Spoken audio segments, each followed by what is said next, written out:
सब नमो अरिहन्ताणं नमो सीताणं नमो आयनीयाणं नमो वज्रायाणं नमो लोये सव्यसानूनम् अरिहन्ते भास्यर्थं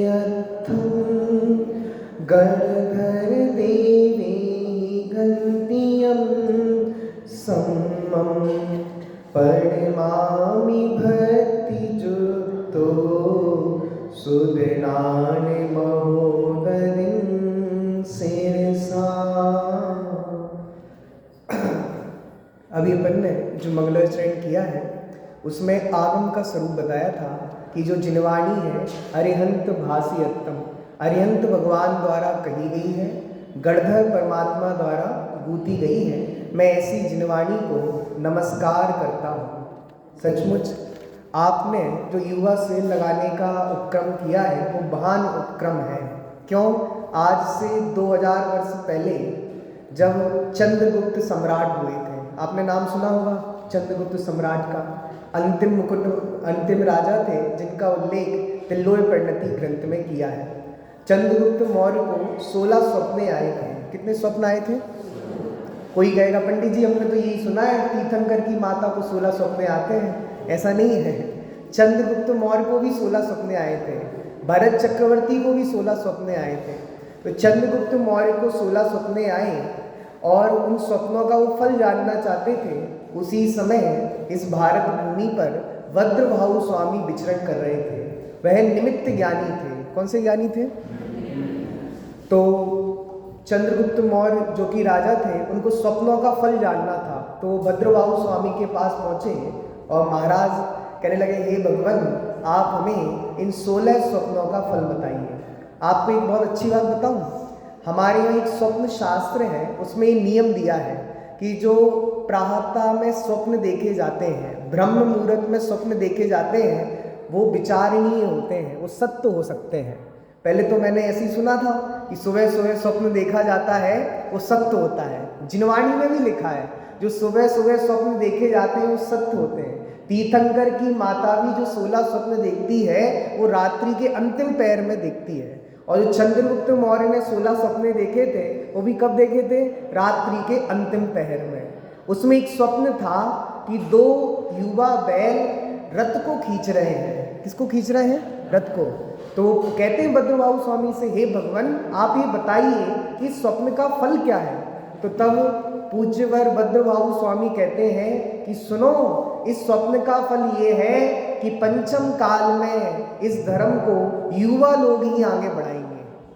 ये धर्म बुढ़ापे में करने की चीज़ नहीं है, ये युवा अवस्था में करने की चीज़ है। बहुत सारे लोगों से मिलो आप, ये कहेंगे धर्म तो बुढ़ापे में किया जाता है। किसमें किया जाता है? धर्म तो बुढ़ापे में करने की चीज़ है। नहीं, भद्रभाहु स्वामी ने आज से 2000 वर्ष पूर्व ये घोषणा की थी कि पंचम काल में यह धर्म का झंडा युवा लोगों के हाथों में रहेगा, वही इस धर्म की पताका को आगे बढ़ाएंगे। और ये धर्म की पताका आगे कैसे बढ़ेगी? जब युवा लोगों के हाथ में तत्व ज्ञान होगा, जिनवाणी की बात होगी, तभी यह जिनवाणी की बात या भगवान महावीर की बात आगे तक बढ़ती जाएगी। आज हम अपने बच्चों को सेल फोन देने तो तैयार हैं पर जिनवाणी माँ देने तैयार नहीं है। बच्चा बोलेगा कि हमें पापा जी फ़ोन दिलवा दो, तो दिला देंगे कि नहीं दिला देंगे? लेकिन जिनवाणी देने कितने लोग तैयार होते हैं? सच में है। ये जैन धर्म मिला है, ये जैन कुल मिला है, ये महाभाग्य से मिला है। आपको पता है, मैं बोलता हूँ हमें सुबह उठकर अपने माता पिता के पैर छूने चाहिए। क्यों छूने चाहिए? बोलो। ये सामान्य नीति है ना, हर बच्चे को ये शिक्षा दी जाती है कि आप सुबह उठो और अपने माता पिता के पैर छुओ। उसका कारण क्या है पता है? उसका बहुत बड़ा कारण ये है कि ये माता पिता नहीं होते तो आज हमारा जन्म जैन कुल में नहीं होता। आज हमें जैन कुल में जन्म मिला है, उसमें माता पिता का बहुत उपकार है। दुनिया में ऐसे माता पिता बहुत हैं जो बच्चे को जन्म देकर झाड़ियों में फेंक देते हैं। आपने सुना होगा, कुछ बच्चों को जन्म देकर डस्टबिन में डाल देते हैं। हमारे माता पिता ने ऐसा नहीं किया। हमारे माता पिता ने हमें कोई डस्टबिन में नहीं फेंका, कोई झाड़ियों में नहीं फेंका, हमें जैनत्व के संस्कार दिए। वो जैनत्व के संस्कार के कारण आज हम जैन कुल से जुड़े हैं। उसमें माता पिता का बहुत बड़ा उपकार है। इसलिए सुबह उठकर माता पिता का धन्यवाद देना चाहिए कि आज हमारे जीवन में सत्य व्यसन नहीं है, जुआ नहीं है, मदिरा नहीं है, मांस नहीं है, उसमें आपका ही उपकार है। अगर आपने बचपन में तत्व ज्ञान के संस्कार नहीं दिए होते तो आज हमें इतना सात्विक जीवन और भगवान महावीर की बात सुनने को तैयार नहीं होते, सच में। इसलिए हमें सुबह उठकर भगवान अपने माता पिता के पैर जरूर पड़ना चाहिए, समझ में ये बात। चलिए अब अपन चलते हैं अपने विषय पे। अपना विषय है नए चक्र। क्या नाम है विषय का? जब भी लोग नए चक्र का नाम सुनते हैं तो ऐसा लगता है कहाँ का नया चक्कर आ गया, हमें नहीं पढ़ना इस चक्कर में। कितने झगड़े होते हैं समाज में, ये निश्चय वाले हैं, ये व्यवहार वाले हैं, हमें नहीं पढ़ना। ये नए चक्र तो पंडितों के लिए है। किसके लिए है? सामान्य जनता के लिए नहीं है। लेकिन ऐसी बात नहीं है, ये नए चक्र है ना, ये कोई नया चक्कर नहीं है, ये भव चक्र से निकालने वाला है। हमें संसार समुद्र से पार कराने वाला कोई चक्र है तो कौन सा चक्र है? नए चक्र है। इस नए चक्र के माध्यम से जब हम तत्व ज्ञान को समझेंगे, इस भगवान आत्मा को समझेंगे, तभी हम इस संसार समुद्र से पार निकल सकते हैं। आपने नए का नाम तो सुना होगा, सबने सुना है? बोलो, ऐसा कोई है तो नहीं जिसने सुना नहीं? सबने सुना होगा नए का नाम। तो अपन सर्वप्रथम देखते हैं कि नए किसे कहते हैं। देखिए, आप सबसे पहले प्रश्न करना चाहता हूं मैं, जिनवाणी माँ कौन सी भाषा में लिखी गई है? बताओ, जिनवाणी माँ की भाषा कौन सी है? प्राकृत? और कोई? भैया आशुतोष भैया, क्या उत्तर? जिनवाणी माँ कौन सी भाषा में लिखी गई है? आप उत्तर देंगे भैया? इन्होंने तो प्राकृत बोल दिया, आप प्राकृति? कोई संस्कृत का उम्मीदवार है? कोई हिंदी का, इंग्लिश का, मराठी का? कोई नहीं है? अरे जिनवाणी माँ कोई सी भाषा में नहीं लिखी गई, नयों की भाषा में लिखी गई है। समझ में आया? क्योंकि जिनवाणी माँ को समझना है तो नए की भाषा को समझना पड़ेगा। आदरणीय दादा बड़ी सुंदर बात कहा करते थे कि सुनो, वह बच्चा कितना अभागा होगा जिसे अपनी माँ की भाषा नहीं आती होगी। जब तक हम नयों को नहीं जानेंगे तो जिनवाणी माँ की भाषा को नहीं समझ पाएंगे। नए को संक्षिप्त रूप में कहूँ तो ऐसा कह सकते हैं, कथन करने की पद्धति को नए कहते हैं। नए की परिभाषा कथन करने की, जिनवाणी माँ की जो कथन करने की स्टाइल है उसको नए कहते हैं। आपको कथन करने की पद्धति को समझना पड़ेगा। आदरणीय संजीव जी भाई साहब एक बड़ा सुंदर उदाहरण देते थे कि एक बार क्या हुआ, एक बच्चा थिएटर में फिल्म देखने गया। फिल्म देखकर वह 9 बजे घर को लौटा। कितने बजे लौट के आया वो? भैया आपका नाम क्या है? अनर्घ। अनर्घ, हाँ, अनर्घ। चलो, तो वह 9 बजे फिल्म देखकर लौटा। आप जाते हो कि नहीं जाते फिल्म देखने? जाते हैं। चलो, तो फिल्म देखकर लौटा। माँ बहुत गुस्से में थी कि माँ से तो कह के गया था मैं शाम को 6 बजे आ जाऊँगा, भोजन भी नहीं किया था, कुछ भी नहीं किया था। तो माँ आग बबूला थी, गुस्से से भरी हुई थी। और जब वह 9 बजे फिल्म देखकर लौटा और उसने घर की घंटी को बजाया, माँ ने कहा देखती हूँ आज इसकी क्लास लेती हूँ। तो माँ ने दरवाज़ा खोला और माँ एकदम गुस्से में बोली, जा एक और फिल्म देख के आ, ले रुपए। अब बताओ अनर्घ कि बताओ माँ उसको दूसरी फिल्म देखने के लिए पैसा दे रही है कि डांट रही है? बोल तो यही रही ना, जा दूसरी फिल्म देख के आ, कोई ज़रूरत नहीं है तेरी घर में की, फिल्म ही देखता रहे। ये आपको स्टाइल समझनी पड़ेगी। इसका नाम है नए। क्या है? नए। एक बार क्या हुआ, घर में नई नई बहू आई थी तो सासू माँ ने कहा कि तुम घर की सफाई कर लो थोड़ी। तो उसने घर की सफाई की, सारा कचरा इकट्ठा किया और उस सुपली में भर लिया। तो जो सासू माँ कहती हैं कि जाओ बाहर इसको फेंक देना, परंतु देख कर फेंकना। क्या करके? देख कर फेंकना। तो वो बहू गई और बाहर खड़ी रही बालकनी में। 1 घंटा हो गया, उसने कचड़ा ही नहीं फेंका। सासू माँ ने कहा तुमसे एक भी काम नहीं होता, अभी तक कचड़ा नहीं फेंका, 1 घंटा हो गया। तो उसने कहा सासू माँ आपने ही तो कहा था देख कर फेंकना, कोई दिख ही नहीं रहा। समझ में आ रही बात? इसको कहते हैं नय। आपको कथन करने की स्टाइल को समझना पड़ेगा। वहां सासू माँ का अभिप्राय क्या था भैया? देखकर फेंकने का मतलब किसी के ऊपर फेंक मत देना। और वो बहू किसका इंतजार कर रही थी?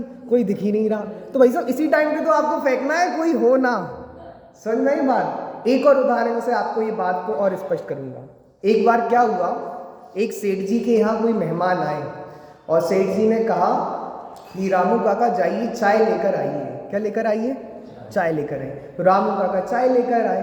तो रामू काका चाय हाथ में लेके आ गए, तो हाथ में दे दी और वो मेहमान तो चले गए। सेठ जी ने बहुत भयंकर डांटा, रामू काका आपने इतनी अकल नहीं है, जब भी कोई चीज़ लेकर आई जाती है तो उसको प्लेट में या ट्रे में लेकर आना चाहिए। बात समझ में आ रही है? तो अब क्या हुआ, रामू काका ने समझ लिया जो भी चीज़ लेकर आनी है वो किस में लेके आनी है?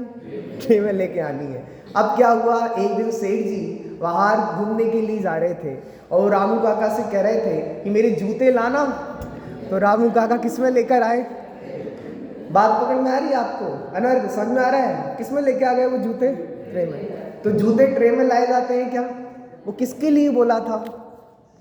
चाय लाना हो, नाश्ता लाना हो, समझना है? जिनको चाय प्रिय हो तो उनको चाय की याद आएगी। समझ आया?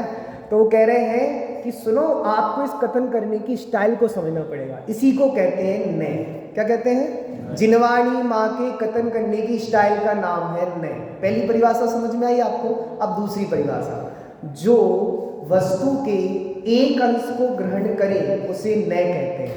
क्या कहा? जो वस्तु के एक अंश को ग्रहण करे उसे क्या कहते हैं? नय। तो देखो आपको इसको भी उदाहरण से आपको समझाते हैं। जैसे अनर्ग आपसे ही प्रश्न है मेरा, नींबू कैसा होता है? खट्टा। और कोई उत्तर? नींबू कैसा होता है? पीला। बस, ज़्यादा मत दो आप, फिर मैं क्या बताऊंगा। नींबू कैसा होता है? खट्टा। बताओ ये उत्तर सही है कि गलत है? सही है, ने की अपेक्षा से। समझ में आया? क्योंकि ने किसको कहते हैं? जो वस्तु के एक अंश को ग्रहण करता है उसे क्या कहते हैं? ने। वैसे तो नींबू पीला भी है, हरा भी है, अंदर से व्हाइट भी है, सफेद भी है, नींबू में वजन भी है। समझ में आया? लेकिन आपने क्या बोला? नींबू कैसा है अनर्ग? खट्टा। तो ये उत्तर है ना, ये नींबू का एक अंश हुआ। कौन सा अंश हुआ? इसलिए जो वस्तु के एक अंश को ग्रहण करे उसे क्या कहते हैं? जैसे पूछा जाए मिश्री कैसी होती है? मीठी।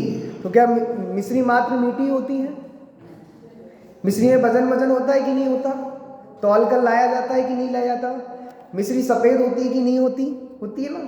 तो मिश्री में इतने सारे गुण हैं, हमने किसको टच किया? एक गुण को। उसका नाम क्या है? नहीं। देखो आपको एक बड़ा सुंदर उदाहरण दूंगा, आपको बहुत स्पष्ट होगा। जैसे आप शादी में गए, कहाँ गए? शादी में।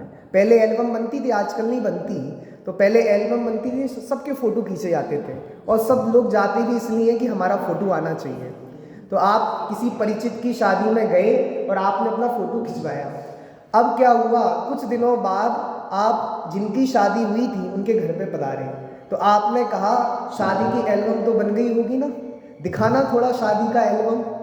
तो ने शादी का एल्बम दिखाया खोलकर। अब बताओ शादी के एल्बम में ये सबसे पहले किसको ढूंढेगा? दूल्हा दुल्हन को? अपने को ढूंढेगा भाई साहब। और सुनो, जो व्यक्ति शादी में गया था ना, उसका एक भी फोटो एल्बम में नहीं मिला। किस में नहीं मिला? एल्बम में।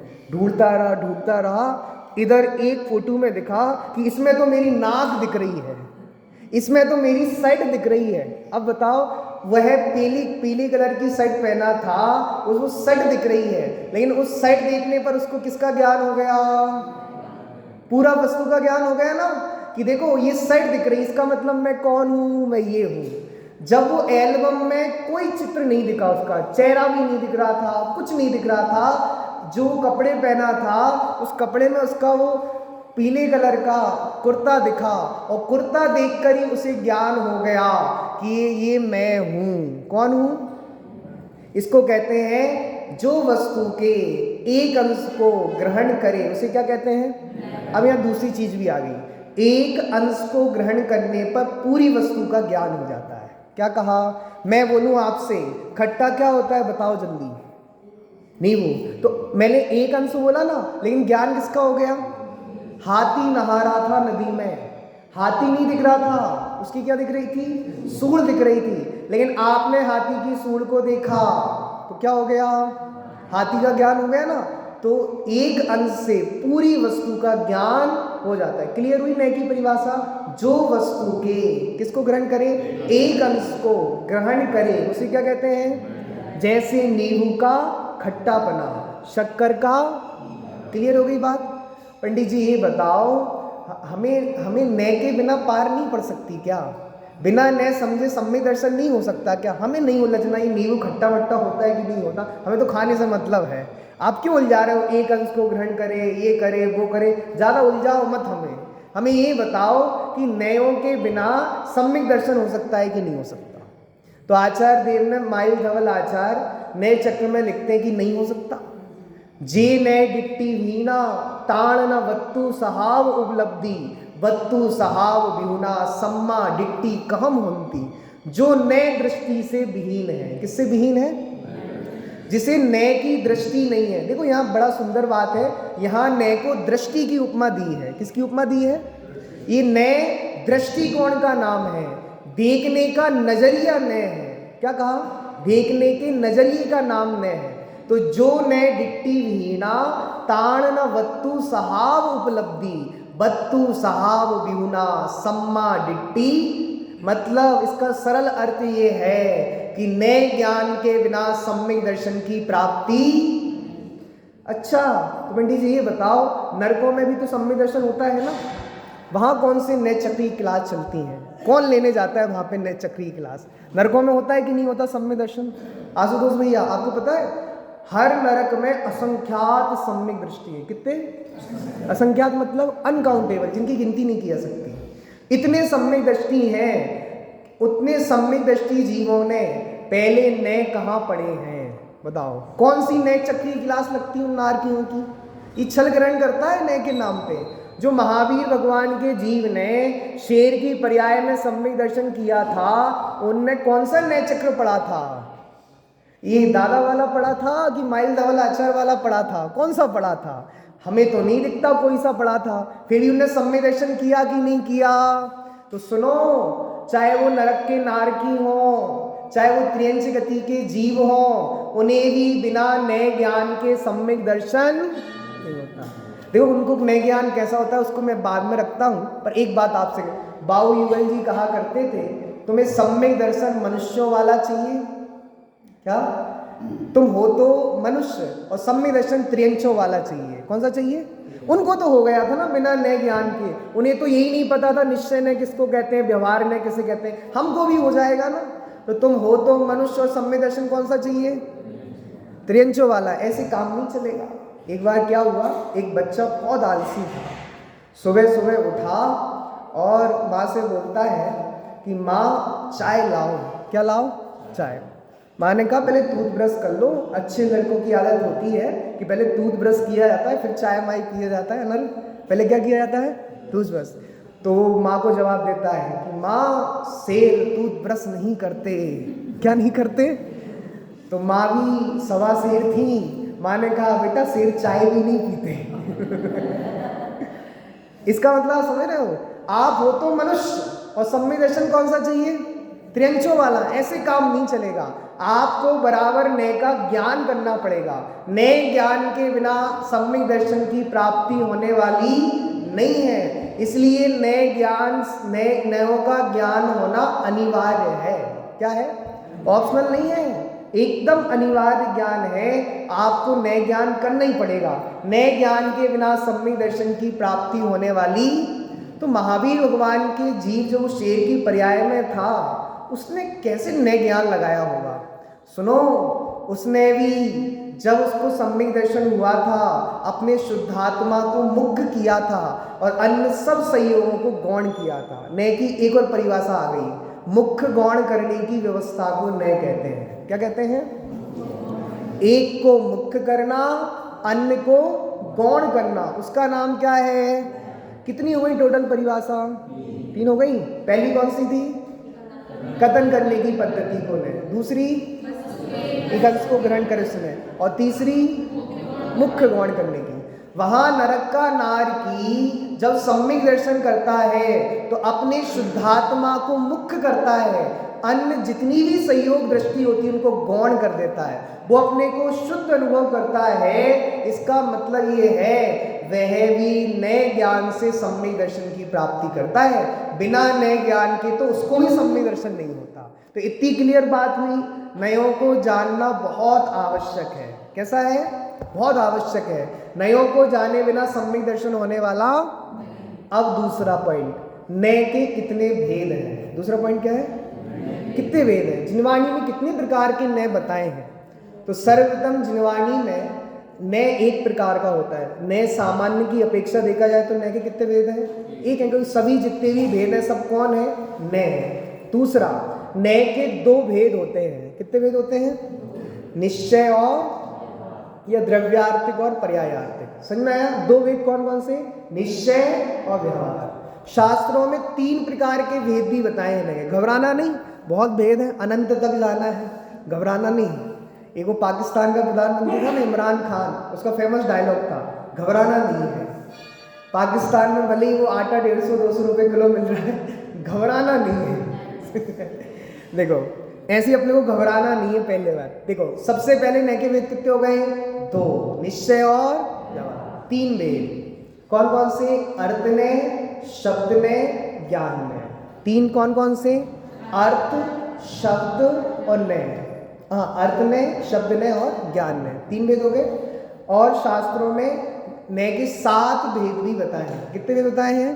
7। ज़्यादा अपने को उसका कोर्स नहीं पढ़ना, अपने को सिर्फ 2 नय पढ़ना है, निश्चय और व्यवहार। ये तो जानकारी के लिए बताया है। 7 में बताए नैगम, संग्रह, व्यवहार, ऋजुसूत्र, शब्द, समभिरूढ़ एवं भूत। ये 7 में बताया। प्रवचन सार में 47 प्रकार के नय भी बताए हैं। कितने प्रकार के? 47 प्रकार के।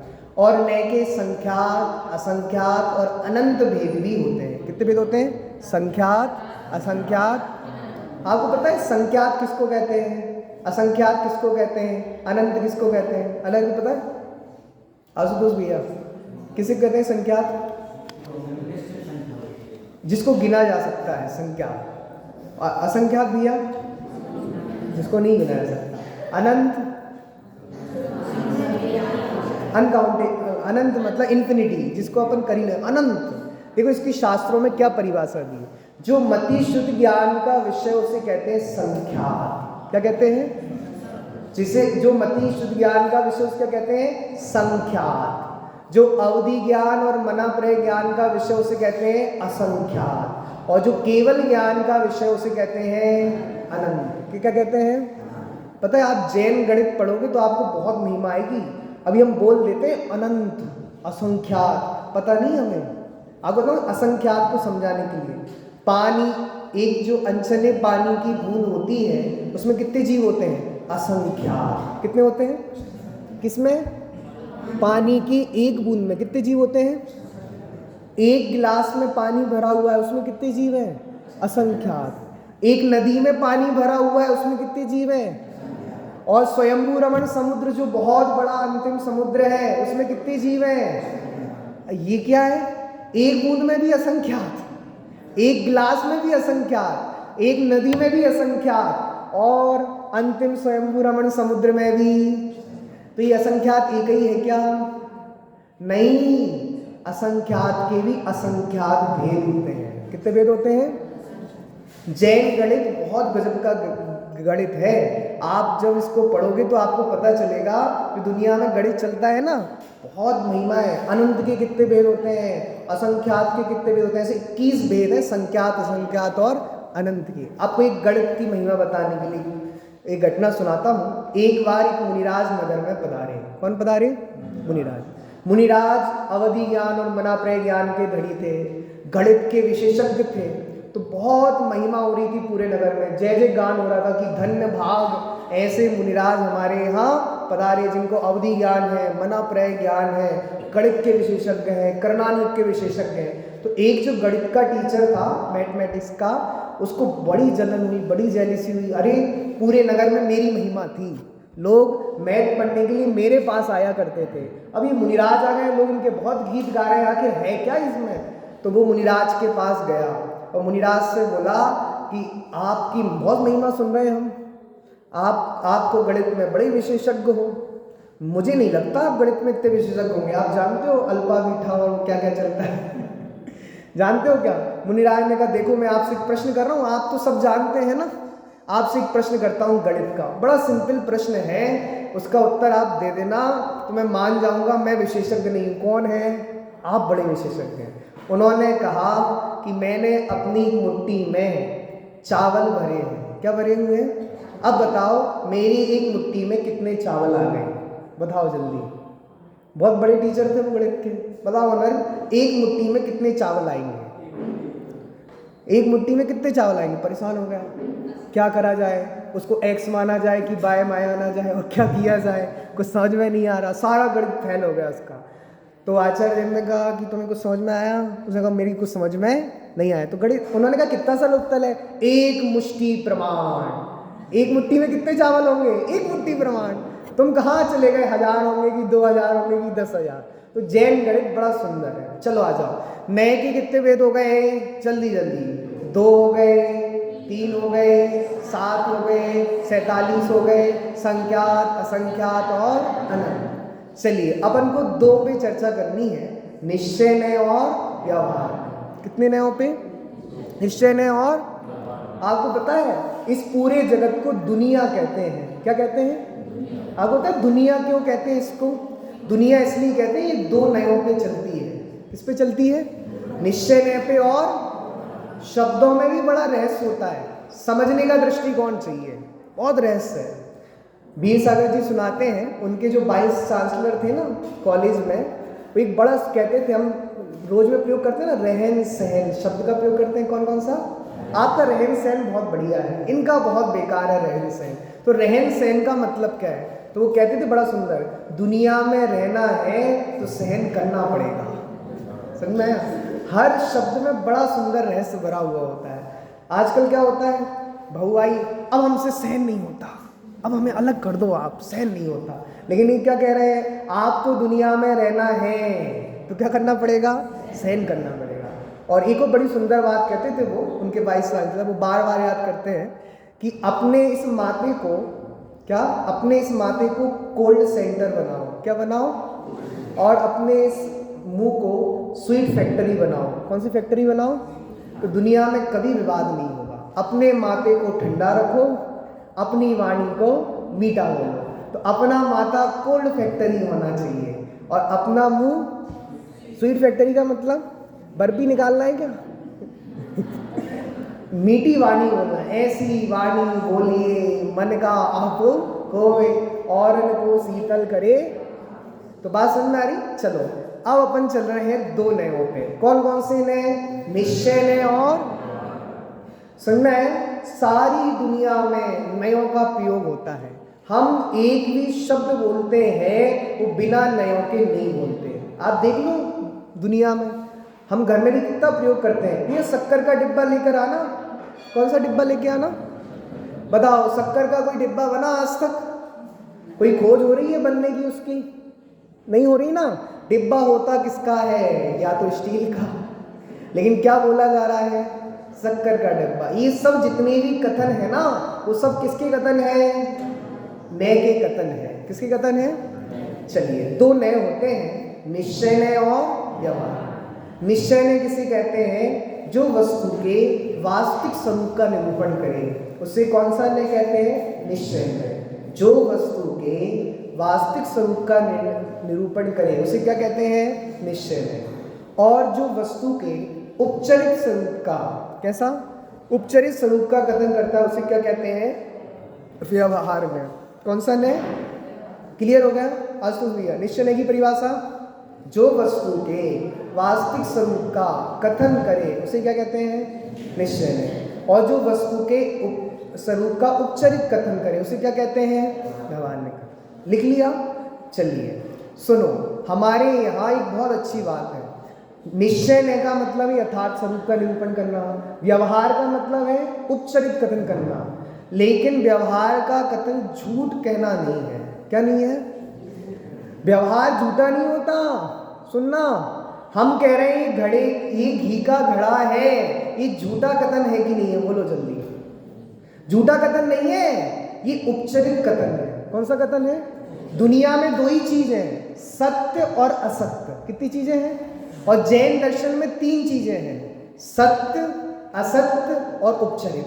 कितनी चीजें हैं? पूरे विश्व में नहीं है कहीं चीज, हमारे यहाँ 3 चीजें हैं, सत्य, असत्य और उपचारित। और पूरी दुनिया में कितनी चीजें हैं? 2 ही चीजें हैं। कौन कौन सी? सत्य होगा या झूठा होगा। उपचारित कथन करना, ये आचार्य कुंद कुंद देव ने बड़ा उपकार किया है कि सुनो, हम उसको जो घड़ा मिट्टी का है उसे हम उसको घी का घड़ा कह रहे हैं, ये झूठा कथन नहीं है। कौन सा कथन है? झूठा कथन जब होता जब उसमें भरा हुआ है पानी और कह रहे हो घी का घड़ा, ये झूठ है, ये सफेद झूठ है। कौन सा झूठ है? भरा क्या हुआ है उसमें अनर पानी और क्या कह रहे हो, ये झूठ है। लेकिन उस घड़े में घी भरा हुआ है और उसे घी का कहा जा रहा है, ये झूठा कथन नहीं। कौन सा कथन है? उपचारित कथन। चलो अब अपन निश्चय और व्यवहार को उस घड़े के उदाहरण से ही समझ लेते हैं। निश्चय का मतलब क्या था? वास्तविक निरूपण करना। और व्यवहार का मतलब उपचारित कथन करना। निश्चय ने कहता है कि ये घड़ा है ना, ये मिट्टी का है। किसका है? मिट्टी का है। और व्यवहार में क्या कहता है? उस घड़े को किसका कहता है? घी का घड़ा है। किसका है? अब सुनो, घड़ा कितना है? घड़ा कितना है? 1। उसके बारे में कथन कितने किए जा रहे हैं? 2। इसका मतलब नए वस्तु में नहीं लगते, कथन में लगते हैं। किस में लगते हैं? ये बहुत बड़ा सिद्धांत है ना, पकड़ में आ गया हम तो बड़ा आनंद आएगा। नए वस्तु में नहीं लगते। कहाँ नहीं लगते? वस्तु में नहीं लगते। कहाँ लगते हैं? या तो कथन में लगेंगे या ज्ञान में लगेंगे। कोई वस्तु निश्चय व्यवहार रूप नहीं होती। जैसे मैं आपसे पूछूं, घड़ा निश्चय है कि व्यवहार? बोलो जल्दी। घड़ा निश्चय है कि व्यवहार? शरीर निश्चय है कि व्यवहार? ना निश्चय है और ना। जब हम घड़े का कथन करेंगे कि ये घड़ा मिट्टी का है, ये क्या कहलाएगा? निश्चय ने का कथन। और उसी घड़े को किसका कहेंगे? घी का, तो क्या कहलाएगा? बहुत गजब की बात है, आपको पकड़ में आ गई, बड़ा आनंद आएगा। पंडित टोडरमल जी ने मोक्षमार्ग प्रकाशक में इस बात को बड़ी गहराई से लिया है। बताओ, वस्तु में नए होते हैं कि नहीं होते? नहीं होते। घड़ा निश्चय है कि व्यवहार? ना निश्चय है। आत्मा निश्चय की व्यवहार? नहीं नहीं, जब तो आत्मा की बात आती तो कैसा लगता है? निश्चय की बात है। और जब शरीर की बात आती है तो ऐसा नहीं है, धोखे में हो आप। वस्तु में नए नहीं होते। कहाँ होते हैं नए? जब आप उसका कथन करोगे। हमने कहा यह घड़ा घी का है, किसका कथन? कौन से नए का? व्यवहार नए का।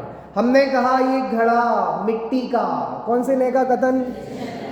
पंडित जी ये बताओ, आपके पास और कोई उदाहरण नहीं है जी घड़ा घड़ा लपेटते रहते हो? हम नहीं कह रहे, ये तो आचार्य कुंद कुंद ने कहा है। अमृतचंद आचार्य का उदाहरण है। क्योंकि जब आचार्य नगर में आहार के लिए आते थे ना आशुतोष भैया, तो उनको यही दिखते थे, या तो कुमार दिखता था, या वो रथ बनाने वाला दिखता था, या जुलाहा दिखता था। ये 3-4 लोग दिखते थे। तो आप सुनोगे आचार्य ने घटका, पटका और रथ का ये 3 ही उदाहरण दिए हैं। समय सार खोलकर देखो, आपको सास बहू के उदाहरण नहीं मिलेंगे। नहीं मिलेंगे। क्यों नहीं मिलेंगे? क्योंकि आचार्य कुंद कुंद तो 11 वर्ष की उम्र में निकल गए थे। उन्हें क्या पता क्या सास क्या बहू, उसके बीच का व्यवहार क्या घटना, उन्हें नहीं पता था। वो तो जब आहार करने के लिए आते थे तो उन्हें दिखता था वो कुमार घड़ा बना रहा है, तो उन्होंने घड़े को उदाहरण के रूप में ले लिया।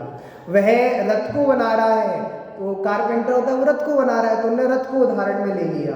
तो बात पकड़ में आ रही है आपको? आचार्य कुंद कुंद को 3 ही उदाहरण मिले, घटका, पटका या रथ का। ये हमारा उदाहरण नहीं है, ये आज से 2000 वर्ष पुराना उदाहरण है। कौन सा? लेटेस्ट नहीं है, ये बहुत पुराना है और आज भी उतना ही यूनिक है। समझ आ रहा? चलो, घड़े को मिट्टी का कहना, कौन से नय का कथन? निश्चय नय का। और घड़े को घी का कहना, और घड़ा घी है और कह देना पानी का घड़ा क्या है? झूठ है। क्या है? संजीव जी वैसे तर्क देते थे, यदि व्यवहार में झूठा कथन करता है तो व्यवहार के कथन बोलने में पाप लगना चाहिए था। बात पकड़ में आ रही है? अगर व्यवहार झूठा होता तो हम जितने भी कथन करते हैं सब किसके करते हैं? व्यवहार के ही करते हैं कि घी का घड़ा लेके आना, शक्कर का डिब्बा लेकर आना। समझ में आया? जितने भी कथन सब किए जा रहे हैं। मसाले का डिब्बा लेके आना, बोलो मसाले का डिब्बा होता है कि नहीं होता? होता है कि नहीं होता? होता है कि नहीं होता? आप कुछ बोल ही नहीं रहे। बताओ, कुछ लोग ऐसे होते हैं जो आंखें खोलकर सोते हैं, आप क्या उनमें से हो? बोलो हाजी की नाजी? नाजी हो ना? हाजी तो नहीं बोला किसी ने। अब सुनो, बताओ वह मसाले का डिब्बा है कि नहीं? नहीं है। किसका है? अब जिसके घर में जो हो स्टील का हो, प्लास्टिक का हो, सबका लगा लेना। अब वो स्टील का डिब्बा है लेकिन हम उसको क्या बोल रहे हैं? मसाले का। वह झूठ है कि नहीं है? नहीं है। फिर क्या है? उपचरित कथन है, इसलिए उसको क्या कहते हैं? मसाले का डिब्बा कहना किसका कथन है? व्यवहार का कथन। किसका कहना? और सुनाऊं गजब की बात, आप सबके पास मोबाइल है कि नहीं है? है कि नहीं? आज तो मोबाइल है ना? मोबाइल किसका है? किसका है? अरे जल्दी बोलो। चलो, मोबाइल पे निश्चय व्यवहार घटाओ। कौन कौन सी कंपनी का है भैया आपके पास? कौन सी कंपनी का है? अरे बोलो तो सही। मैं भी नहीं बोलूँगा, आप नहीं बोलोगे, मैं ही बंद हो जा रहा हूँ। बोलो जल्दी। आज तो आप बोलो, आपके पास कौन सी कंपनी का मोबाइल है? सैमसंग। चलो, तो आप मोबाइल पे निश्चय व्यवहार घटा के बताओ। चलो, मोबाइल पे निश्चय व्यवहार घटा के बताओ जल्दी। मोबाइल पर निश्चय व्यवहार घटाना है। पहली बात, मोबाइल निश्चय है कि व्यवहार? कुछ नहीं है। तो मोबाइल पे निश्चय व्यवहार घटाओ। आप घटाओ भैया। हाँ हाँ, सैमसंग का कहना, प्लास्टिक का बना है उसका कहना निश्चय, और अपना कहना व्यवहार। समझ में आ रही बात? ये आप हर चीज पर निश्चय व्यवहार आप घटा सकते हो। चलो अगला स्टेप करके हम पूरा करते हैं। ये वास्तविकता में ये निश्चय और व्यवहार नय को समझाने के लिए आचार्य कुंद देव ने एक गाथा लिखी 27 नंबर की, वो पढ़ते हैं अपन। दे चेतन एक है, यह वचन है व्यवहार का, ये एक हो सकते नहीं, यह वचन है परमात्मा। देह चेतन एक है, यह वचन है निश्चय ने खड़ा हुआ। ऐसा नहीं है ये एक हो सकते नहीं, यह वचन है। समझ में आ रहा है? इस तरह हम व्यवहार से निश्चय को समझें और निश्चय ने के विषयभूत जो भगवान आत्मा है उसका श्रद्धा ज्ञान अनुभव करें। इसी मंगल भावना से कल अपन निश्चय और व्यवहार ने के जो भेद हैं, प्रभेद है, उनकी चर्चा करेंगे।